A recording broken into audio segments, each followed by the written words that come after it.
The story of Prophet Musa is filled with awe, miracles, and lessons that extend far beyond his own time. He was among the greatest of messengers, the one who spoke directly with Allah, the one who stood against Pharaoh, the one who led his people to freedom, and the one who bore the burdens of guiding a nation with patience and perseverance. Among the many events of his life, one encounter stands out for its uniqueness and its mystery: the day he confronted the angel of death. This event has been narrated in authentic reports, and it carries profound meaning about the nature of life, death, and divine decree. The life of Musa as a servant of Allah. Prophet Musa was not an ordinary man.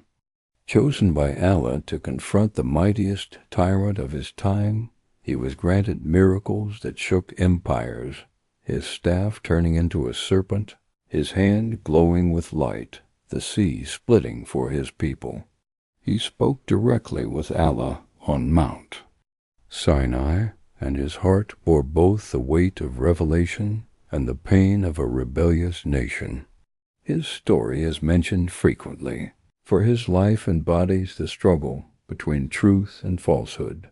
Despite his closeness to Allah, Musa remained a servant. He prayed, struggled, endured hardship, and guided with patience. He knew life was temporary, and that every soul must return to Allah. Yet when the angel of death was sent to him, something extraordinary occurred: the coming of the angel of death. The angel of death, sent by Allah, approaches every soul when its appointed time comes.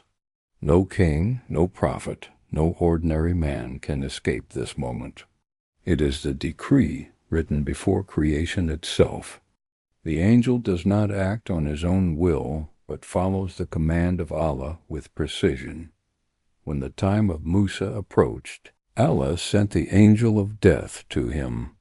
This was not the first time the angel had taken the soul of a prophet, and it would not be the last. But Musa's reaction was unlike that of others. Instead of submitting immediately, he struck the angel of death, causing the angel's eye to be injured. This is one of the rare narrations where a prophet physically interacts with the unseen world in such a direct way. The nature of this confrontation at first glance, some may find the story strange. Why would a prophet strike the angel of death? Did he not know that death is the command of Allah? To understand this, we must see the event through its wisdom. Musa was known for his strong character. His entire life was a struggle against tyranny and injustice. He had struck down the Egyptian soldier in his youth. He had confronted Pharaoh without fear. He had defended the oppressed without hesitation. His nature was to resist harm with full force. When the angel of death appeared in a form that Musa perceived as a threat, his immediate reaction was to strike.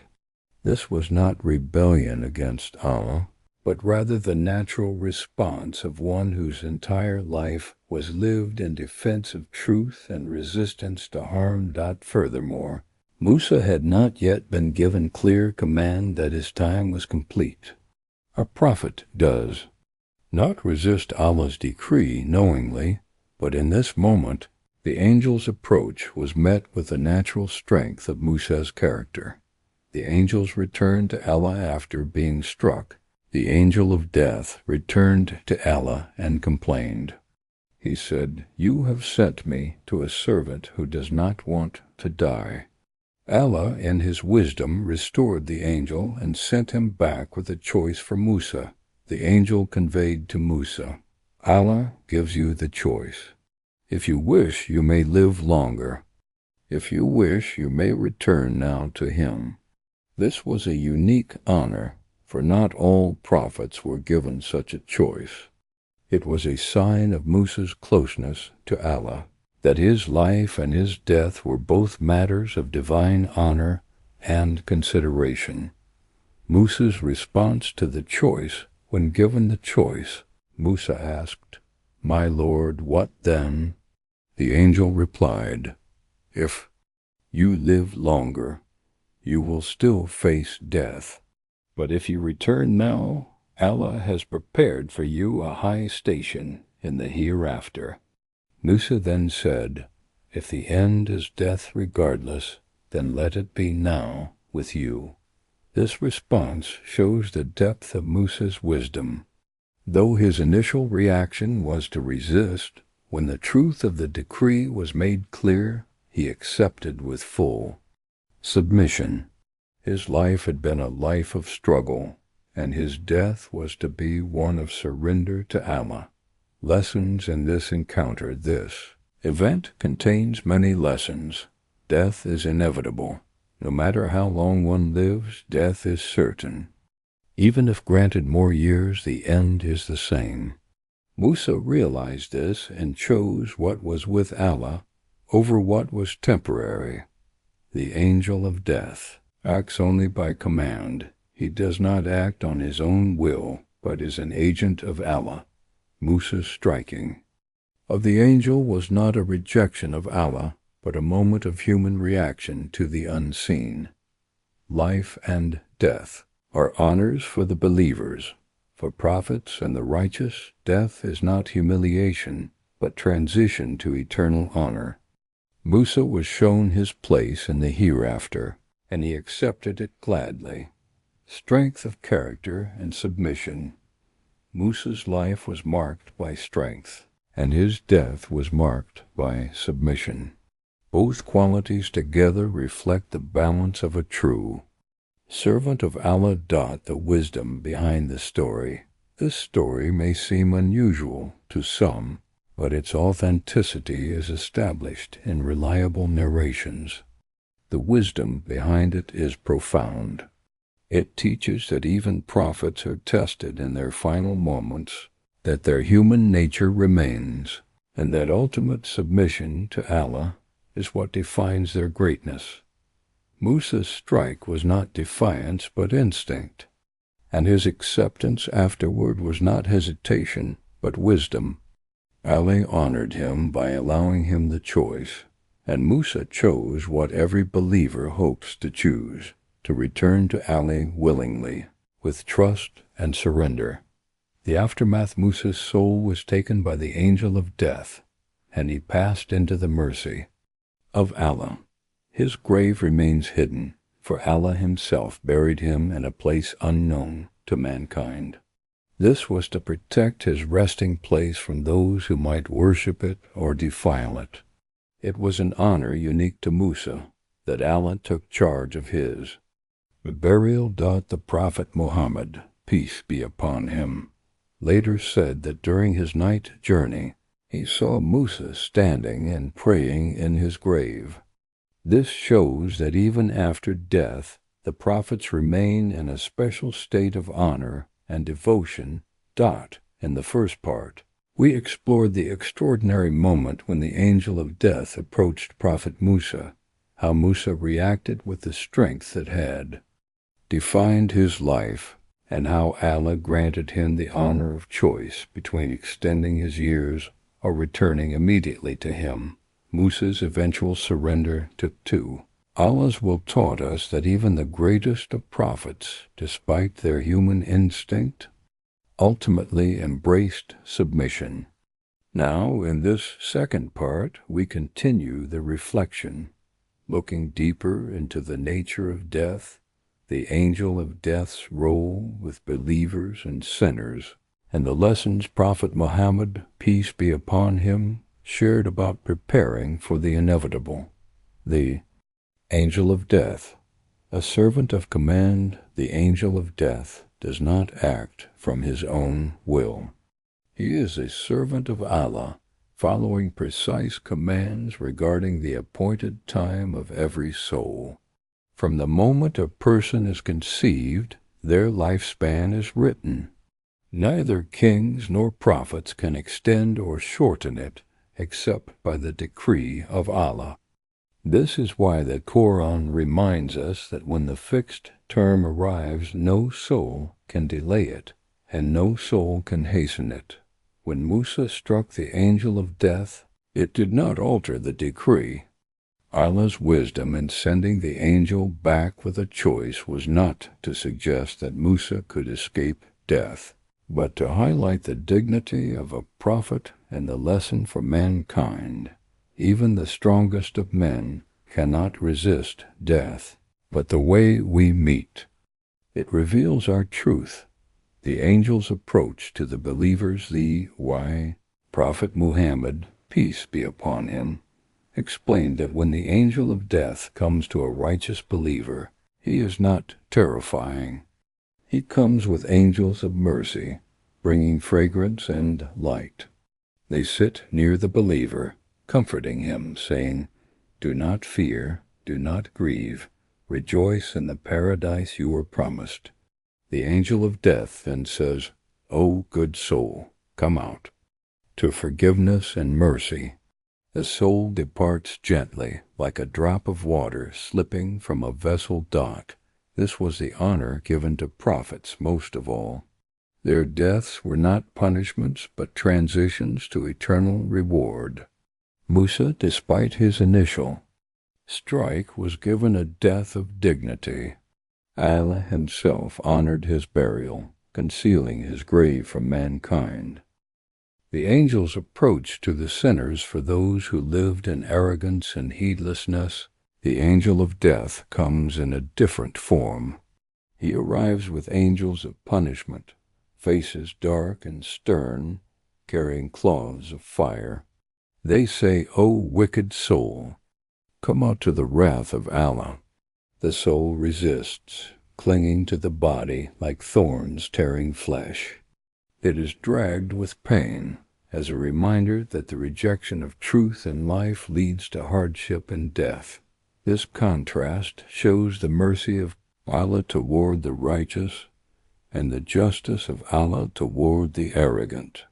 Musa's story demonstrates that even prophets are touched by the awe of the angel of death, yet their endings are filled with mercy. Lessons in Musa's encounter. Life is not our possession. Musa's initial reaction reminds us of human instinct to resist harm. Yet ultimately he surrendered, showing that life is a trust from Allah, not a possession we control. Death is a transition, not an end. Musa asked, "What comes after?" When told it was death regardless, he chose Allah. This shows that the believer's focus is not on avoiding death, but on what lies after. Every soul will taste death. Musa's greatness did not exempt him. No prophet, no angel, no human escapes it. This universal truth humbles us all. Submission is the true victory. Musa's acceptance of Allah's decree demonstrates that real victory is not in resisting the inevitable, but in embracing it with faith. The Prophet Muhammad's, peace be upon him, guidance, the final messenger, often reminded his companions of death. He said, "Remember often the destroyer of pleasures." This was to break the illusions of worldly attachment and keep hearts focused on the eternal. He taught that the wisest person is not the one with the most wealth or plans, but the one who prepares most for death. He also described the grave as the first stage of the hereafter. If one succeeds there, the rest is ease. If one fails, the rest is hardship. He explained the questioning of Munkar and Nakir, the expansion or constriction of the grave, and the vision of paradise or hell given to each soul morning and evening. Musa's story fits into this guidance. His instinctive strike shows the human side of prophets, but his final acceptance aligns with the Prophet Muhammad's, peace be upon him, teaching. Prepare for the inevitable, so that when the angel of death comes, you meet him with readiness. The Nature of the soul's journey: once the soul departs, it does not vanish. It is carried upward by angels. The righteous soul is welcomed by the gates of heaven, each level opening in honor. The sinful soul is rejected, thrown back down until it meets its grave. This journey reflects the reality that life is only the beginning of the soul's path. Musa, honored by Allah, was welcomed into the highest stations immediately. This journey of the soul connects directly to the lesson of his story. Fighting the angel of death is meaningless, for every soul must travel this path. The wise prepare for the welcome of mercy, not the rejection of wrath. Why Musa's grave is hidden: one unique detail is that Musa's burial was done by Allah himself, in a location unknown to mankind. This was to protect his people from turning his grave into a place of worship, as many nations before had done with their prophets. It was also an honor, showing that Allah personally took charge of his final rest. The Prophet Muhammad, peace be upon him, saw Musa during his night journey, standing and praying in his grave. This vision shows that the prophets remain in a special state after death, alive in a way unknown to others. This is further proof that their deaths are transitions to higher stations, not ends. The relevance for believers today: for us, Musa's story is not simply an ancient narration. It is a mirror. We too resist the thought of death. We too cling to life.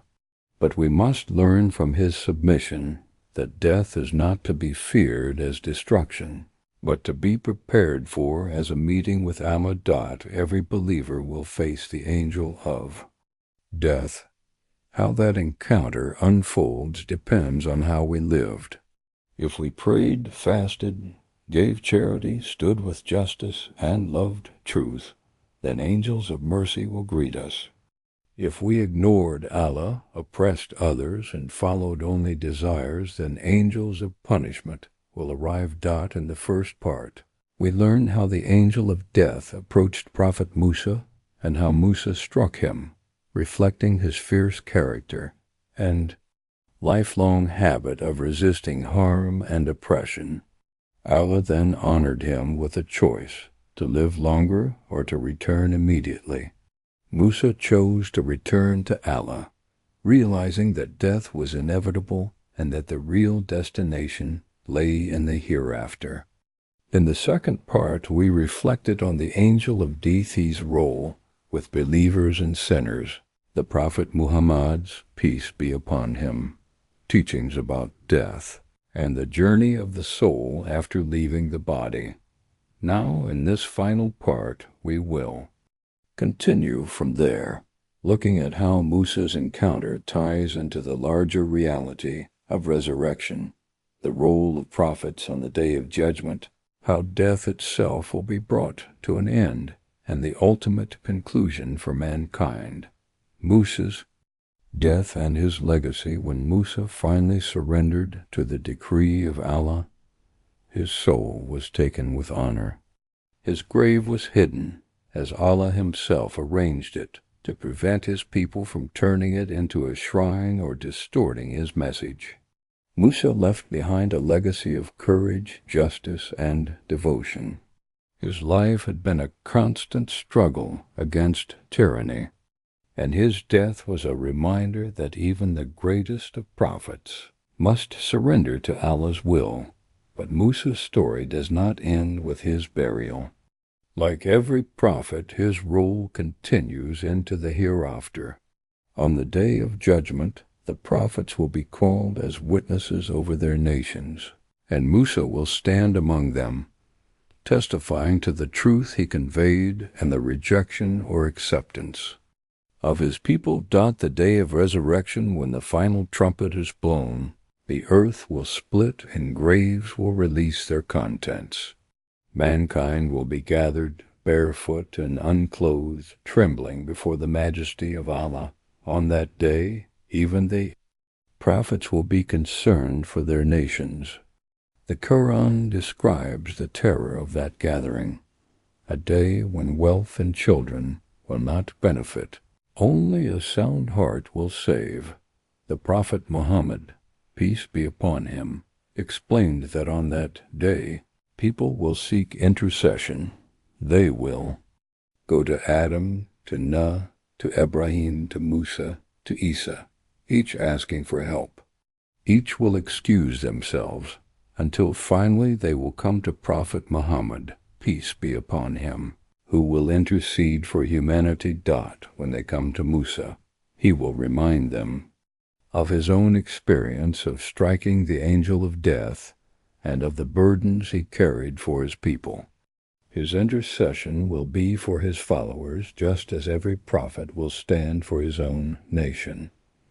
Death will be brought to an end. One of the most profound moments described in the narrations is that on the day of judgment, after the people of paradise enter their gardens and the people of hell are cast into their torment, death itself will be brought in the form of a ram. It will be placed between paradise and hell, and it will be slaughtered. Then a voice will proclaim, "O people of paradise, eternity without death. O people of hell, eternity without death." This moment ties directly to the story of Musa. He struck the angel of death, but in the end, death is not an enemy to be defeated by human strength. It is a servant of Allah, and eventually it will itself be removed by Allah's command. Musa's strike symbolized human instinct to resist, but the slaughter of death on the day of judgment shows that true freedom from death comes only from Allah. The role of prophets on that day, on the day of judgment, prophets will bear witness. Musa will testify about the message he conveyed, the miracles he showed, and the rejection he faced. His words will be evidence for or against his people. Those who followed him sincerely will be honored. Those who rebelled or distorted his teachings will face judgment. This scene reflects the continuity of his life. In the world he stood against Pharaoh, the tyrant of his age. On the day of judgment, he will stand as a witness against those who followed arrogance. His role as a defender of truth never ends. Lessons from Musa's encounter with the angel of death. Human instinct versus divine decree. Musa's strike shows that even prophets have human instincts, but submission to Allah is the ultimate measure, the honor of choice. Being given a choice was a sign of Musa's closeness to Allah, but his acceptance shows wisdom. Death cannot be avoided, so meeting Allah is better. The nature of death. Death is not the end, but a bridge to eternity. Musa's story shows that resisting it is natural, but embracing it is necessary. The reality of resurrection. Musa's burial was hidden, but his presence will be revealed again on the day of resurrection, proving that no soul escapes. End of death. His story connects to the larger reality. Death itself will die, proving that eternity begins only when Allah wills it, preparing for the inevitable. Prophet Muhammad, peace be upon him, urged his followers to remember death often, calling it the destroyer of pleasures. He explained that preparing for it, through prayer, charity, fasting, justice, and remembrance of Allah, is the true wisdom. Musa's story serves as a mirror. His instinct to resist shows our human nature. His acceptance shows the path of submission. His hidden grave shows that death is not about worldly honor, but about divine acceptance. His continued prayer in the grave shows that the soul lives on, awaiting resurrection, the final gathering on the day of judgment. When death is ended and eternity begins, Musa will stand among the honored prophets. The people of truth will rejoice, the people of arrogance will despair. The angel of death, once struck by Musa, will have completed his mission forever. Death itself will be no more. The cycle of life and death will close, and eternity will open. This final scene shows the wisdom of Musa's story.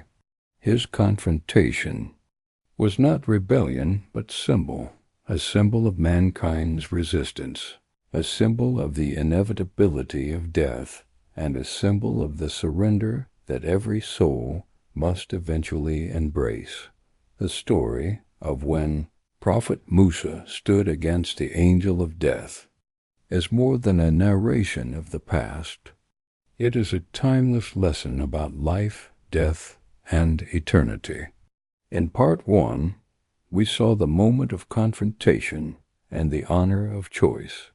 In Part 2, we learned about the angel of death's role with believers and sinners and the Prophet Muhammad's, peace be upon him, guidance about preparing for death.